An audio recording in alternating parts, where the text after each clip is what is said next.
how you like it, yeah. Hello, and welcome back to the We Don't Know TV podcast. My name is Leaf. I'm your host. This is a podcast where we watch the first episode of a show and then talk about it.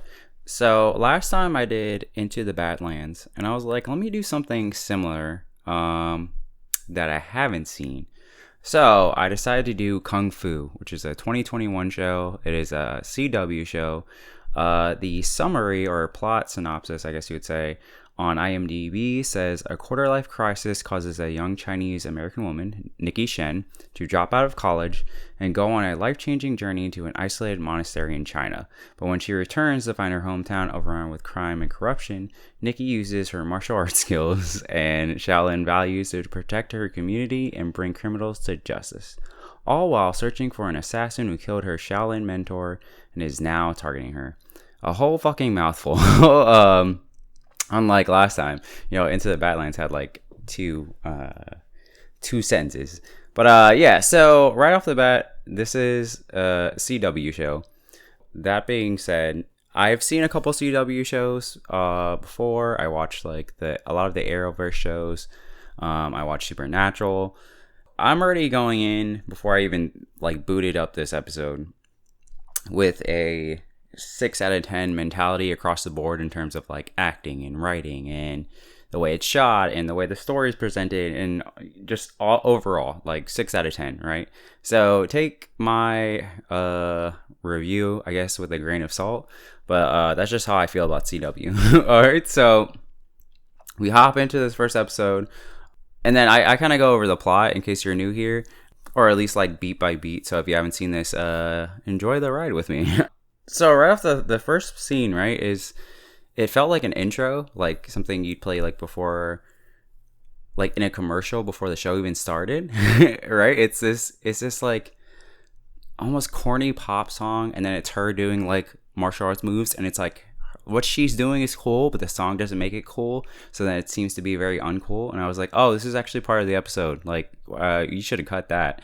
We immediately go into what Into the Badlands did as well, which is a unnecessary voiceover of her explaining, like, hey, basically what I said in the summary, like, hey, I left home, I went to China, parents wanted me to marry some guy, I couldn't do it, I found this lady who was like, yo, come be a Shaolin monk, and I was like, yeah, that sounds good to me. And it's like, it's one of those things where instead of wasting... I mean, I'm sure it's a whole production thing, but it's like I'd rather you set that up in the first episode rather than tell me about it in a voiceover, because then it would also like set up the family and set up like who this character is and like have us understand why she's even starting this journey in the first place, like how she got here, rather than just dropping us in and be like, this is how it is. Yeah, so she decides to be a monk and she's training at this monastery. And we eventually get to that part where she wakes up and everything is on fire, and she's like, "Oh, I gotta find Shifu. I gotta find my master." All right, I'm just gonna say master. I gotta find my master. And the fights here are actually interesting. Like when she's going around kicking ass with these like I don't even know, ninja or whatever, like the people that are invading. I was like, okay, this is actually like pretty well choreographed and like well shot and actually better than I expected. So I'm like, okay. And then we get to, the master's fighting whoever's invading this temple. I forget her name. I should probably look that up. But yeah, so the main villain pops up and they're fighting each other. And it's at this point where we get into the CW of it all, of like they're posturing at some points during this small fight, or it's like, why are you doing that? And then they're fighting and it's like, okay, this is decent, but it just felt like the choreograph that we just had like a second ago when the main character is in the hallway has like disappeared. And now we're getting like this more showy aspect of like less fighting and more of like posing and all that. It's like, I don't really like this. But then there's a sword that the main character, or the main villain, she's like, I'm gonna take this. And then she leaves, and then this is where the main character, Nikki, this is where Nikki comes in, and she finds that her master has been killed. She watches her die, right? And one thing I liked, because again, this is the CW, is that the master was like, yo, go get the sword. Like, this is important. Dies. I was like, cool. Not that she died, but that she didn't give him the long monologue of like, Nikki, I remember when you first came to the temple and blah, blah. Like, nope. She was like, go get the sword.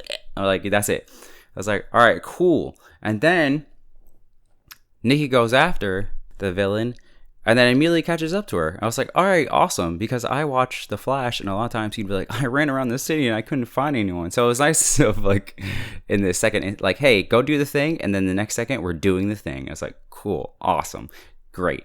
But of course, you know, this is like in a video game where she goes to fight the main villain. It's like, oh, you're not leveled up for this yet. So she gets whooped. She doesn't get her hands on the sword, but then the sword burns her hands. So it's like, oh, that might be important. And then she gets kicked off the side of an edge, and it was like, oh, snap. And I thought they were going to commit and have her like on the, you know, like survive on like a ledge and get all like really hurt and something. But she does the typical thing of like having to grab the edge, and she has to like climb her way back up, which we don't see. And then it boom into the intro, right? And the intro is cool. It's real short. I'm like, okay, I like the way that's designed. And then we are back in SF. That is San Francisco. And she goes back home. It's been 3 years, right? Dad's happy to see her. I'm like, okay, cool. And then we meet the sister. And the sister already off the bat is like this bubbly, like OMG type. And I'm like, oh, God, I don't know if I'm really like her. And apparently she's getting married. The brother comes in. He's like... he's like, yo, you left. Like, fuck you. I haven't seen you in 3 years. Like, but he's in a trench coat. And it's like, this is to show that he is a doctor. And I was like, but why? It just felt so odd. Like, hey, we need to really telegraph to the audience, like, this guy is a doctor. Because I was like, is this guy a scientist? Oh, no, he's a doctor. And I mean, I'm sure, like, I don't know many doctors or scientists or whatever. I'm sure you come home probably in your outfit, but it just felt very out of place because everyone else was dressed normal, and he just comes in also dressed normal, but like in a trench coat or in a lab coat. So I was like, what are we doing here? And then mom comes in. She's not happy. You know, it's a typical like, I wanted you to be this way, and then it's like, well, I didn't want to be that way. And they have a fight, and she's about to dip again, and dad's like, yo, chill out. Like, please, it's so happy to see you. Please don't leave us again. And I actually liked it. Like, we only had a couple seconds with the dad, but I was like, all right, I'm really liking the dad so far. You know what I mean? Then she goes over to see her ex, right? And this is where I'm like, I was like, I thought this was her best friend, right? She sneaks into the house. She was like, yo, you left the key exactly where you always leave the key. And I was like, girl, you can't send a text or something? Like, what the fuck? This guy, Evan, looks like he's 30. Like 30, 32. And the main character, whose name I keep blanking on, Nikki, looks like she's like 19, 20. And she's like, yeah, you know, when we used to date. I was like, used to date? I thought this was like your old best friend, or like, you know, like sister's best friend that, you know, he was older than you know what I mean? You guys were cooler than you should have been. But like, I don't know, the whole them being a couple or used to be a couple, I was like, this doesn't work for me. Like, he's old. Like, he looks old. And then also, just a quick aside, you know, one of those things where she goes to see him, and they're in San Francisco, and this man's living in like a loft. I'm like, what does he do for work? And they find out he's a cop. But I'm like, they really paying him that well? Like, damn. But anyways, we get into this like cheesy scene where she's like, I'm sorry I left you. I also need you to help me find the villain of this because you're a cop. But also, like, I'm sorry. Kinda. Maybe. And then he's like, oh, okay. And then it just keeps being this. This is like the second time already in the show that Nikki just keeps being like, hey, sorry. And it's like, girl, you've been gone for 3 years. You can't just like say sorry, which the mom says in the kitchen. But like the show's like, no, she can, and then people will just forgive her. And it's like, what are you? I don't understand what the show's trying to tell me. Turns out Evan has a girlfriend.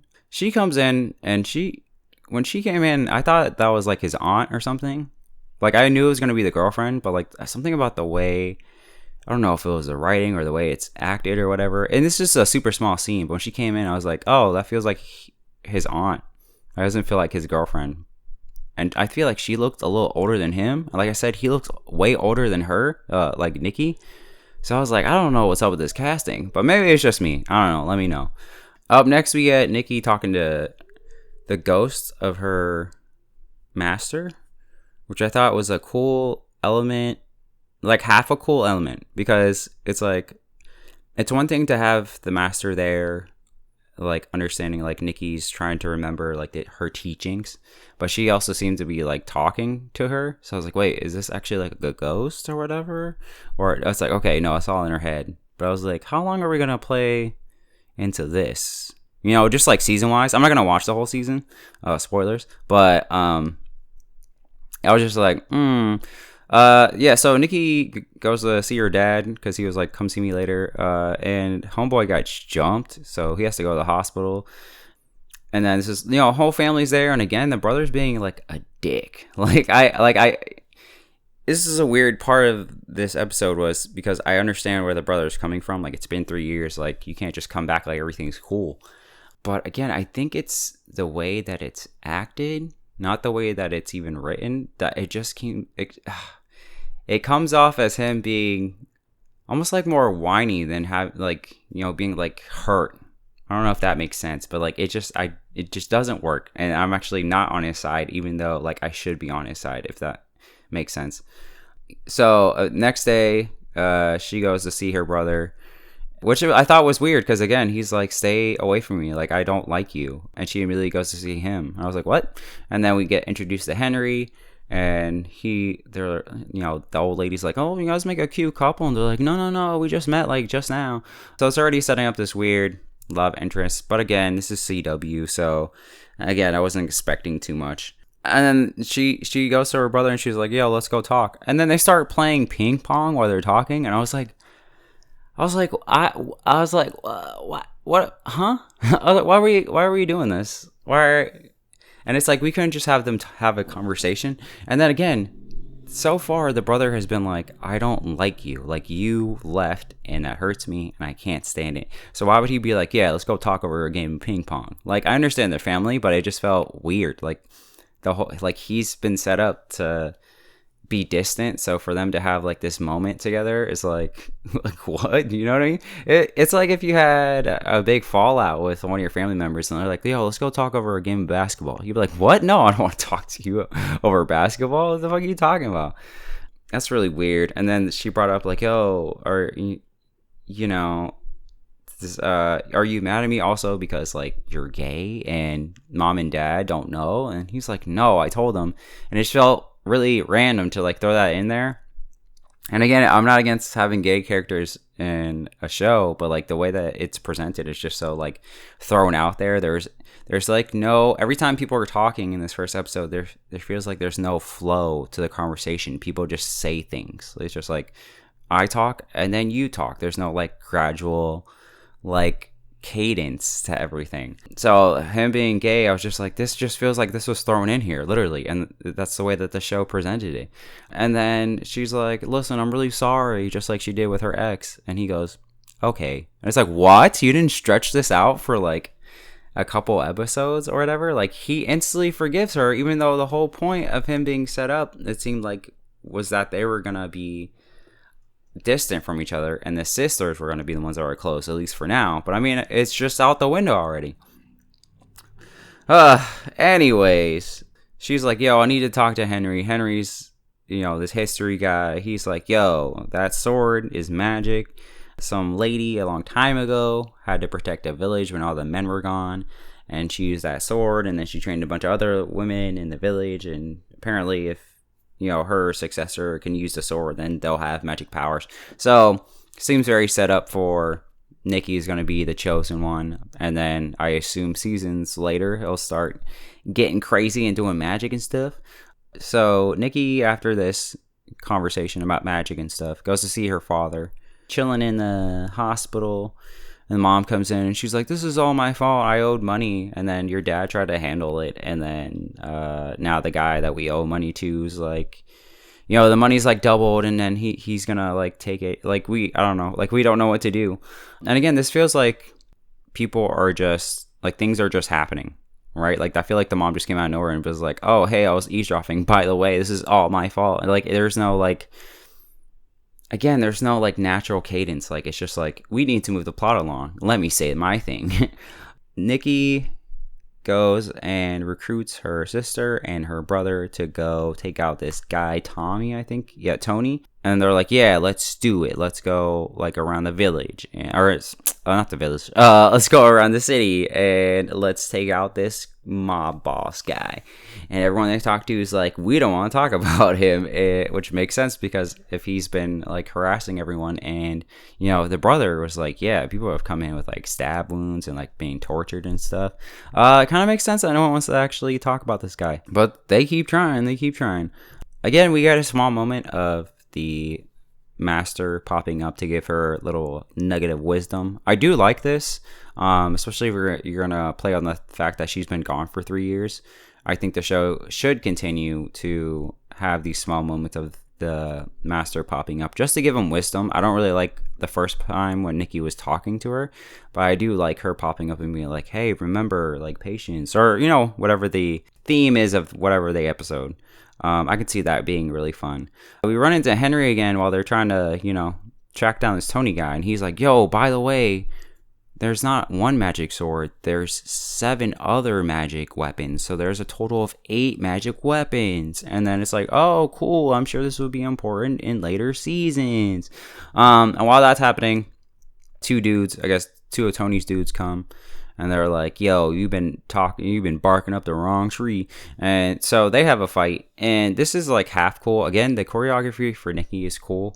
But it's like kind of slowed down to like emphasize some of the moves that she's doing, which I think actually draws away from it. I kind of wish it was more just like in the moment. The dude Tony hops in too. There's a part where he does like a smile, like, oh, like I got you. And it's like, unless you've been out on the street fighting, I kind of wish he was more scared, because it's like, yo, this one dude had a knife and the other dude had a gun, and unless he's also been doing vigilante work, like I kind of wish this was like, oh, like, like my feet's moving, but I have to like do this, instead of him being like already acting like he's some sort of superhero or something. We go back to the house. Turns out mom ain't happy. She's like, yo, y'all been messing around, and this guy, Tony, is gonna come and he's gonna murder all of us. So, like, y'all need to stop. And she goes to her room all sad and mad or whatever, because Nikki yelled at her too. And then Nikki goes to talk to her, and her mom's like, I used to be like you. Like, my grandparents wanted me to live my life a certain way, and I ran away from that life to go live this life, and they didn't talk to me and all that. And then she's like, well, why the fuck are you doing the same thing to me? This really emphasizes like the rift between the two of them, which I kind of liked, because I just felt like if I was in Nikki's situation, I'd do the same thing of being like, yo, if you know that like this thing was a problem for you growing up, why would you pass it on to me? Like, you're supposed to hopefully want to do better for your kids. So I thought that was a good moment. It turns out that, Nikki gets Evan on or one of the ladies from town is like, you know what? I saw you kick butt and I'm willing to testify. And so Evan is on the case, and Nikki's like, yo, give me the files. We'll translate them because they're in Chinese. And he's like, well, I can't let you do that. Wink, wink. So yeah, they're all figuring out the case together. And this is another moment, just like when the mom was like, oh, we owed money to this guy, that the sister throws in like, oh, by the way, I hacked his bank account. And they're like, how'd you do that? And it's like, oh, well, I'm not just a pretty face, like she's also a hacker. And again, it feels like one of those things thrown in. I kind of wish it was like sprinkled of like, she seems like almost ditzy at first, but then you can see like, oh, she's smart. But yeah, just throwing it in kind of feels like, okay, I guess she's a hacker, ? And they're like, yo, we should go take down Tony. And they're like, no, let's let the police handle it. And their brother's like, no, that's dumb. Like, let's do it. And everyone's like, no, we'll let the police handle it. And then the brother goes by himself. And it makes no sense because, again, going back to the earlier episode, he's like, I've seen people get stabbed. I've seen people get tortured, or like people come back to me like after being tortured. So for him to be the one that's like, I need to take down this guy. Like, I need to get the evidence. Like, it half makes sense of like, yo, if you've seen the violence, you probably want it to stop. But like, there's no reason for him to be the one that's like, I can go handle this, because there's no reason for him to think that he can handle it. Now, if he went with Henry, who we seen kick butt earlier, then it would make sense, because you'd be like, okay, listen, I'm scared, but I need this to stop, and Henry clearly knows what he's doing, so let's do that. But instead, it's just the brother by himself. Nikki goes after him, of course. They immediately get spotted. They're getting shot at and stuff. Nikki starts fighting one of them. The other dude starts fighting the brother. Nikki takes down both of them. Tony's there. He runs away. The brother goes, let me run after him. And again, it's like, bruh, they were just shooting at you. You had no plan for real other than to take some pictures. You couldn't take down a henchman. So what makes you think that you would take down the mob boss himself? Makes no sense to me. And he almost gets shot in the face.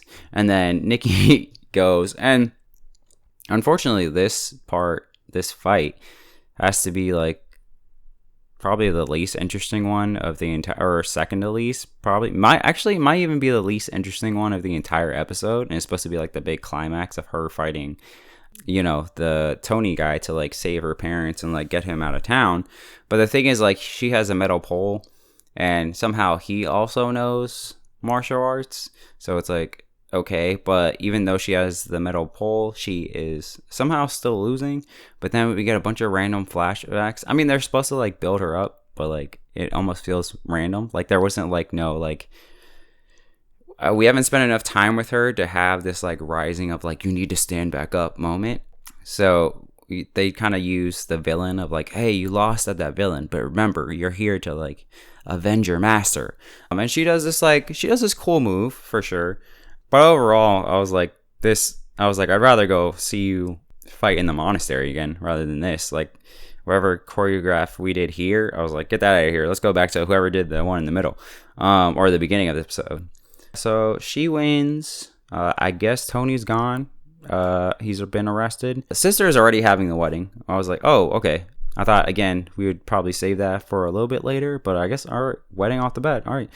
And then Henry pops up at the end, and he's like, yo, if you collect all 8 rings of power, no, all weapons of power, you will be pretty much unstoppable. And then Nikki's like, oh yeah, I think my master said something about that. That's probably why she wants me to get the sword back, is like, I gotta stop the villain from collecting all 8 Dragon Ball, no, all 8 weapons so that she doesn't become the most powerful person ever. And then we end with the villain putting away one of the swords. You can see 7 spots for the other swords. All right, so that is where the episode ends. Now, I have a rating system if you haven't been here before. It's 3 different options. We got one and done, we have I'm in, and the one in the middle, which I always skip for some reason, is give it a chance. All right, so one and done, give it a chance, I'm in. For this one, I would have to give it a one and done. It is close to give it a chance, but the nature of the fact of like things just happen and no one really talks to each other is very like, huh? The fact that like, no, I think that's the biggest thing. I think the biggest thing for me, other than I'm all over the place. Hold on. So yes, things just happen. I think I don't know if it's the writing or the acting is not there. A lot of things are just like well-intentioned, but the way that they're presented isn't good. Like going back to the brother of like him being mad makes sense, but like the lines that he's delivering, I'm like, I'm actually not on your side. Again, sticking with the brother, going back to like things just happen. It's like, oh, he's gay. Like that's just thrown out there. The sister is a hacker. That's just thrown out there. Mom needed money and now we're like super in debt. That's just out there. You know, the fact that we're already struggling, again, this is just the first episode, but struggling with like natural stuff. I'm like, I don't think adding magic is going to make things any easier. I just have like no interest in watching more of this show. but it is close to me watching another episode, but not enough. But that being said, this show, when I looked it up, has 3 seasons. The third season just ended back in December or something like that. Or sorry, like February, I think. Like the last episode of the third season it's in February 2023. So I mean, this show kept going, or maybe it's still going. I don't know. I didn't look into it. But yeah, I'm gonna give this one a 1 and done for the first time. Yeah, not for me. We'll see what I watch next time. But until then, I appreciate your time. Thank you for listening. Don't be afraid to leave, comments and give me ratings and all that good stuff. All right. Sorry if I rambled too much on this one, but yeah, peace.